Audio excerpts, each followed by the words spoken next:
A home is supposed to be the safest place in the world. It is the final barrier between the private life and the chaos of the exterior world, a contract of safety held in place by walls, locks, and the simple fact of occupancy. This promise of security usually holds because trust inside a family unit seems permanent, and danger is expected to remain outside the door. But on the morning of December 26, 1996, in Boulder, Colorado, that essential promise collapsed instantly, creating a paradox that investigators and the public have been dissecting for decades. JonBenet Ramsey, a 6-year-old girl, went to bed after a Christmas celebration in a large, decorated house that appeared to offer every possible protection. Yet by dawn, every assumption about safety was reversed. The simple act of a child going to sleep became the anchor point of a mystery, a moment where the expected pattern of peace was broken by a violence that should never have been possible within those walls. The first factual anomaly to greet the family was a long, handwritten ransom note discovered conspicuously on the staircase. This was not a quick, hurried demand left by a frantic stranger, but a document running for several paragraphs, articulate and composed in a manner that immediately introduced doubt. Detectives later noted that the demand for exactly $118,000 matched the figure of the father, John Ramsey's, recent work bonus, a detail that suggested not random selection, but specific, intimate knowledge of the family's finances. The extreme length and personal nature of the phrasing raised an immediate question for investigators. How could a kidnapper have found enough quiet, undisturbed time inside the home to draft such a precise, detailed message without alerting anyone? This initial error, treating the note as genuine, guided early police actions away from a thorough search, thereby delaying the urgent need to secure the physical space. The environmental constraint of the crime scene itself compounded the confusion within the first few hours of the investigation, demonstrating how situational stress can enable fatal institutional error. The responding officers searched the home casually, not systematically, while friends of the family were allowed to move through the rooms, using the kitchen and handling various items. Police later described these early actions as a major source of lost evidence because a potential crime scene, still unverified, was instantly compromised by overlapping footprints, fingerprints, and unintentional handling of objects. This collective, non-systematic behavior did not arise from malice, but from a cognitive overload inherent in a holiday morning tragedy, a high-pressure scenario that prevented standard protocol from being applied effectively. Before we go on, a small favor, please subscribe to the channel. It helps a lot. Thank you, and let's continue with the story. This failure to secure the scene led directly to a systemic inversion of forensic certainty, centered on the narrative construction of the ransom note. The note, initially treated as the single most important piece of evidence and a guide for investigators, soon became the primary lie in the case. The note's demand for the child's removal was instantly contradicted when John Ramsey, asked by detectives to conduct a more thorough search of the basement, opened a small room and found the body of his daughter inside the house.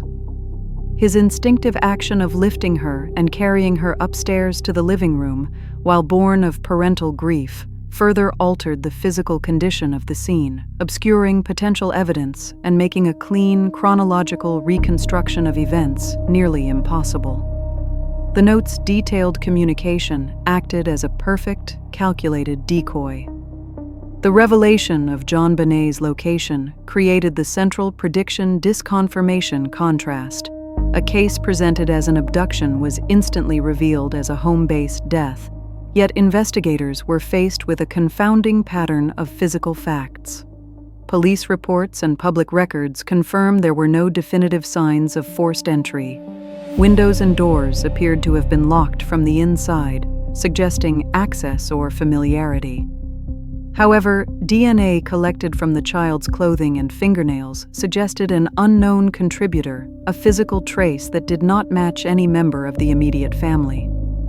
This simultaneous presence of inside and outside evidence, no forced entry but unknown DNA, kept the window of possibility open for both interpretations, fostering public distrust not only in the family, but also in the process of justice itself.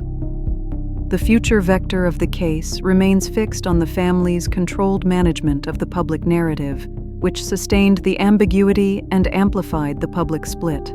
The Ramseys continually denied any involvement while granting selective interviews that emphasized grief and vulnerability, creating an immediate fracture in public perception. This duality, cooperation with law enforcement while meticulously controlling the media message, created an interpretive paradox for the audience.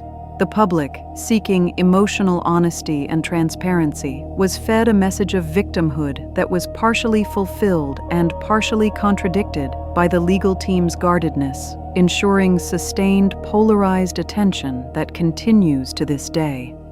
The psychological mechanism that emerged was the immediate and enduring public division into two mutually exclusive belief sets, rooted not in new facts, but in the gaps left by the initial contamination and the subsequent battle over the narrative. People consumed partial information and formed complete conclusions, creating a feedback loop where the emotional weight of the crime, a child killed during a family holiday, made neutral, factual interpretation almost impossible. The public demanded simple moral clarity, yet the facts resisted any such simplicity, leaving the collective consciousness suspended between two polarized realities, where suspicion became a stronger currency than verified evidence. The compounding factors of individual omission and institutional error became clearer upon later review of the initial police log. Officers were on the scene, in the basement, but did not check the closed wine cellar room where the body was later found. This omission was a critical near-miss moment. If the door had been opened during the first walkthrough, the discovery would have occurred earlier. The home would have been secured immediately, and forensic work could have happened before the house was filled with people. The failure to treat the environment as a potential crime scene until the body was located was a procedural mistake, a choice made under time pressure that effectively sealed the case's trajectory toward chronic uncertainty.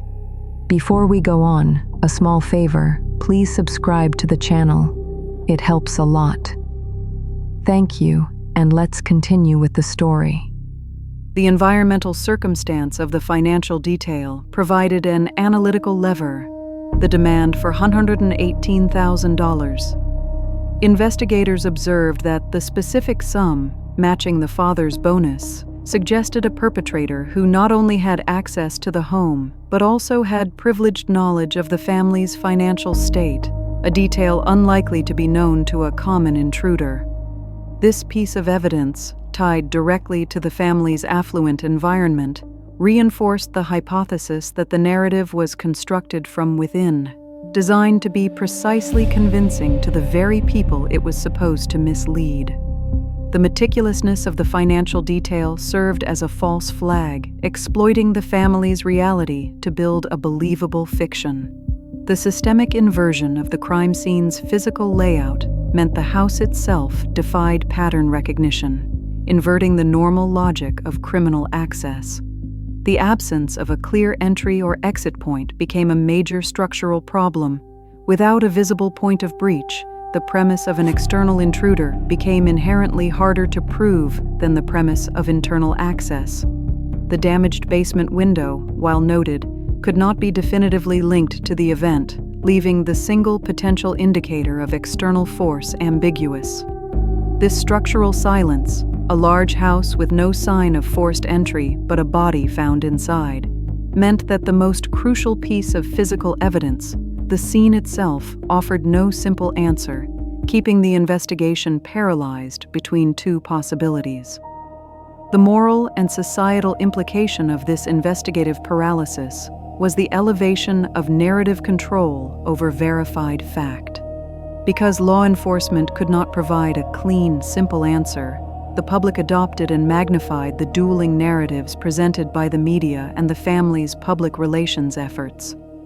The lack of conclusive physical evidence created an information vacuum, which was immediately filled by emotionally charged speculation and pattern-seeking behavior. The confusion itself became the final judgment, teaching the painful lesson that chaos, when left unresolved, becomes structural, confirming the audience's fear of unseen danger and institutional helplessness. The future vector is permanently affected by the chaotic nature of the initial scene, which acts as a barrier to all subsequent attempts at resolution. Every piece of physical evidence, fibers, footprints, and even the positioning of the body, was compromised within the first 24 hours. This early contamination means that while new technologies such as advanced DNA testing can clarify elements like identifying non-family contributors, they cannot confidently anchor that evidence to a fixed timeline or location due to the possibility of secondary transfer. The physical past of the crime remains distorted, ensuring that the full explanation remains beyond confirmed reach. The enduring psychological mechanism is the existence of the physical paradox, the unknown DNA combined with the lack of forced entry. This physical anomaly creates a state of cognitive tension because it forces analysts to simultaneously accept two incompatible premises. A stranger was present, and the security of the home was not breached. For the rational observer, this contradiction is the most difficult to resolve, suggesting that either the perpetrator possessed an impossible set of skills, gaining entry without a trace, or that the unknown DNA has an ambiguous meaning, not necessarily linked to the time of the homicide. The error of instinct, demonstrated by John Ramsey's action, is a point of individual failure that had massive institutional consequence. When he found his daughter in the basement, he immediately carried her upstairs, an action driven by panic and grief, not criminal intent. However, this individual choice immediately removed the body from its original forensic context, complicating the study of fixed patterns like lividity, obscuring trace evidence, and preventing a reliable reconstruction of the scene and timeline. This single omission, the failure to leave the body in place, became a factor that investigators repeatedly noted as a fundamental impediment to finding clarity. The environmental constraint of the basement's isolation within a large, active home provided the setting for the concealed action. The basement, a large, compartmentalized area, was a secondary domestic space, making it possible for activity to occur there without the knowledge of others in the main living areas upstairs. This structural feature is vital. It enabled a staged or concealed action to take place inside the home while maintaining the illusion of normalcy outside of that specific room, exploiting the privacy afforded by wealth and size. The environment facilitated the temporal space required for the note to be written and the body to be concealed, turning a private space into a strategic asset for the perpetrator. The systemic inversion of the ransom note's language further revealed its function as a tool for control, designed to mislead experienced investigators. Handwriting experts studied the note and could not conclusively match it to anyone in the home, yet they could not exclude any adult member of the household with total certainty. This finding inverted the expected outcome. The note should have provided a clear lead, but instead, it provided only a high-confidence suspicion of staging without an identifiable author. The careful phrasing, the high degree of articulation, and the grammatical consistency observed by analysts suggested deliberate composition rather than the rushed, frantic communication expected from a genuine abductor under stress. The moral and societal implication of the ransom note's staged nature is the identification of deception as a form of weaponized narrative. The note's only successful function was to misdirect law enforcement, delay the finding of the body, and establish an initial narrative of external threat, which immediately provided a framework for public interpretation. This mechanism exploited the human desire to believe the simplest explanation, thereby creating a buffer of time and confusion for the perpetrator. The society was willing to accept the external fiction because it was psychologically less complex than the internal truth, illustrating how cultural comfort often outweighs clarity. The future vector is dictated by the limitations of the known evidence set and the persistent integrity of the dual narrative. The case continues to exist in a permanent state of open curiosity because the physical facts, DNA, lack of forced entry, body location, remain stable, yet their meaning is fundamentally ambiguous. New technologies may re-examine the DNA, but they cannot undo the crime scene contamination or rewrite the contents of the note. Therefore, the ultimate lesson is that some truths are locked in place not by lack of effort, but by the structural damage incurred in the first hours of the investigation, ensuring a persistent, controlled uncertainty. The psychological mechanics of misdirection were successfully deployed by the narrative itself, capitalizing on the cognitive drive to resolve ambiguity.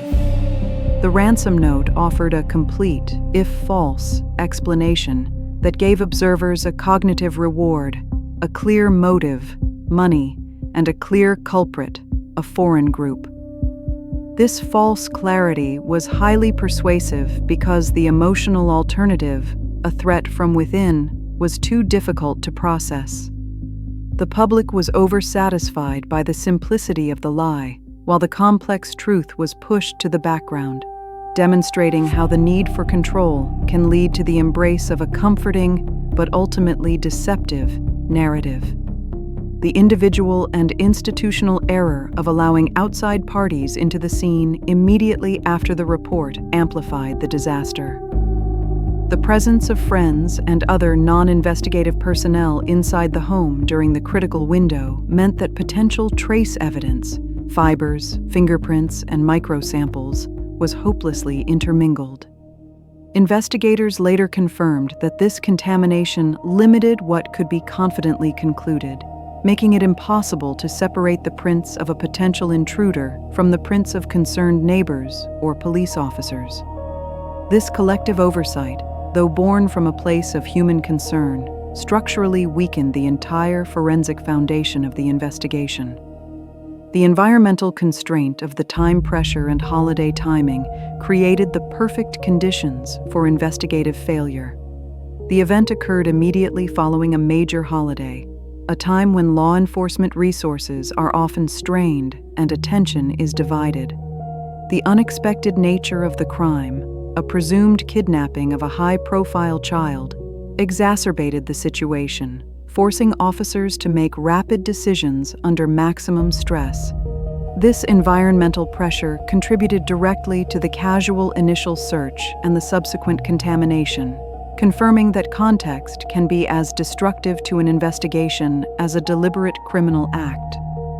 The systemic inversion of the family's public image and private scrutiny became the case's defining conflict. The Ramseys' affluent status and public-facing persona created an immediate, intense media spotlight which reversed the normal process of quiet investigation. Instead of an investigation proceeding privately until charges were filed, the family was placed under simultaneous public and legal scrutiny. This inversion forced investigators to operate under constant public pressure, and the protective, cautious behavior adopted by the family was interpreted by critics as control and by supporters as caution, ensuring the narrative remained split and the case remained stalled. The final moral and societal implication is the failure of the justice system to provide certainty, which resulted in a long-term erosion of trust. The public felt betrayed not only by the crime, but by the institutional inability to resolve it, leaving a legacy of helplessness. The absence of closure meant that fear was replaced not by cognitive mastery, but by an uneasy understanding of human vulnerability and the fragility of the investigative process. The case demonstrated that status and wealth could complicate and frustrate the search for truth, making a clear resolution nearly impossible and forcing the viewer to accept that chaos sometimes cannot be reduced to a clean pattern.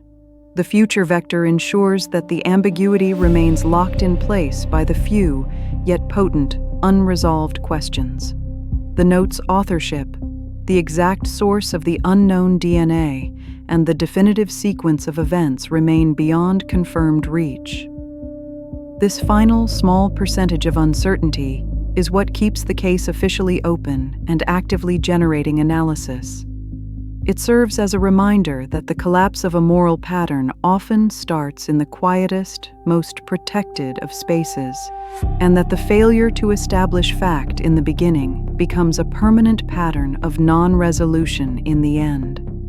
The structural anatomy of the failure remains the final lesson extracted.